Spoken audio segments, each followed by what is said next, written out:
Say you. Yes, you there, sir. Wouldn't you like to earn money at your leisure with the convenience of why simply lifting your finger and clicking a button? Then let me tell you about Alpha Draft, the revolutionary new Skrilla acquisition service out of the good old US of A. Why, what could be more American than using your skills, your grit, your know-how to collect the scratch you've rightfully earned? Play an Alpha Draft today and help keep the Reds from the door. Now we return you to your program broadcast. So when people talk about the advantages the Korean scene has, the backbone of the Korean League of Legends scene is the solo queue practice which goes on there. People grinding the solo queue ladder at all different scales and divisions.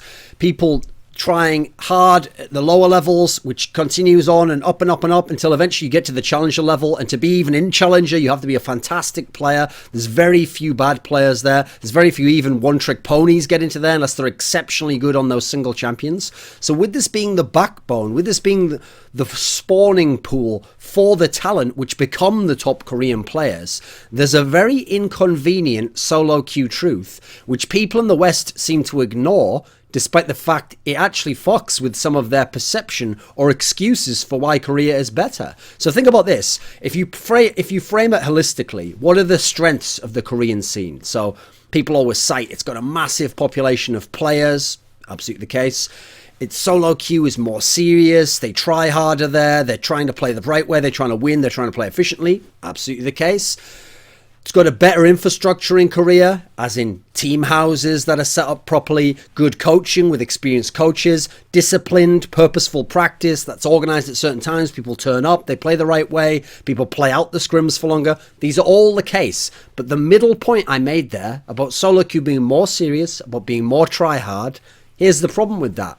What does that have to do with any of the advantages of the Korean scene? Why would having a larger population of players make solo queue at most of the top levels people playing seriously and playing hard? Some of these players, because there's so many players and so few spots, some of these players will never have a chance to be pros, yet they're trying hard, they're playing seriously, they're playing the right way, so it's good practice to play there. Likewise, with this fantastic infrastructure of team houses and coaching and disciplined practice, all of that happens to the players in solo queue who aren't pros already after they've shown themselves by playing seriously in solo queue and become good. It only applies to them after the fact. They don't get any of that at the beginning. In fact, how seriously they play and how they develop their skills within this excellent environment is what puts them in position to be recruited to those teams and then benefit from that infrastructure. Actually, none of these reasons suggest as to why the Korean solo queue is that way, as opposed to in North America, Europe, etc., where it's not as serious, where people aren't trying to the same degree, and where it's not as competitive an environment. There is no easy excuse of infrastructure to say there. Now, the reason why this is interesting is because you ask people who've played in the Korean solo queue and you will hear very interesting things. Clement Chu, an expert from the LMS region, has said about how solo queue actually is quite telling of how good a player is. So when Balls was stuck in Diamond 2 there, that was actually quite a bad sign. That was a worrying trend, that he was having a lot of difficulty adapting to the current meta and playing the champions that he was going to need to play to do very well at Worlds. In general, the top players, the elite level LCK players, are all making it into Challenger. That's not even debatable. Top LMS, top LPL players play there, despite the fact they don't speak the language of Korean, because they want to test their skills. They want to know how far they can make it. Famously, when players like Clearlove, like Wei Zhao, like Name, elite level players from the Chinese region, would play there and they'd get quite high up, it would mean that you'd hear Korean players talking about them in interviews. Yeah, actually, that guy was pretty good. I played with him in solo queue. You know, even though he couldn't communicate with us, he showed me some interesting skills. Lost Boy made his comments when he left TSM about how NA solo queue, it simply isn't as serious and people are trying to stream and they're trying to have time off, etc. When Kasing was briefly in TSM for the IEM San Jose event only a month ago or so, he came back to Europe and he said about how for a player like him who wants to improve, he didn't find NA solo queue to be very good practice. He thought it was better to play in Europe even. So here's the problem. The solo queue in Korea doesn't have anything to do with the infrastructure in Korea.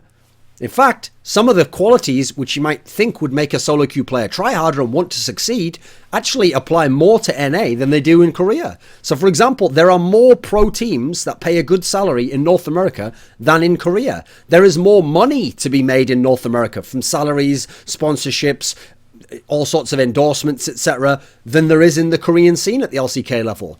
It's actually easier to get onto a challenger team in North America just from playing in solo queue and showing some skill and then make a name for yourself within that challenger scene than it is in Korea. In general, people get recruited from the Korean solo queue there. They don't necessarily get into challenger teams and then do well in challenger and then people recruit them. Yes, some players do that way, but there's not as much of a scrutiny actually on the Korean challenger scene as there is in NA, and there isn't definitely not any kind of worldwide exposition of the Korean scene where people can understand who the top players are in the challenger scene to know who the next stars are going to be. That's not the case at all. Now then, what are the cases that maybe help the Korean solo queue be this good? Well, first of all, it's deeply ingrained within Korean culture. There's this notion that you have a duty, that you have to try and do the best at whatever you do. And so when you do something, you try to be the best at it.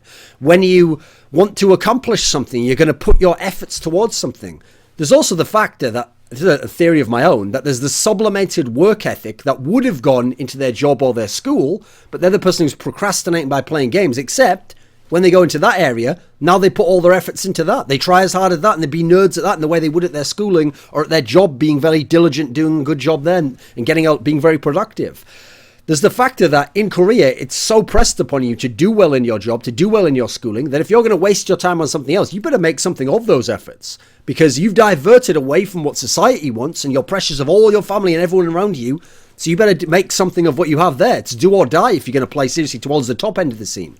Now, all these factors do play a role within it, but I don't think there's a black and white answer as to why Korean solo queue is so much better and is such an excellent kind of litmus test for how good a player is or how he's developing as a player and where he stacks up in terms of skill. And I think it is an inconvenient solo queue truth that the West doesn't have a lot of these excuses when it comes to solo queue, which is the backbone, which is the spawning pool of the Korean talent, to explain why they don't have the same talent. It's not enough to simply say, we have less players. Okay, then in proportion, you should still have quite a lot of talent. There's not nearly the amount of talent that there is in the Korean scene.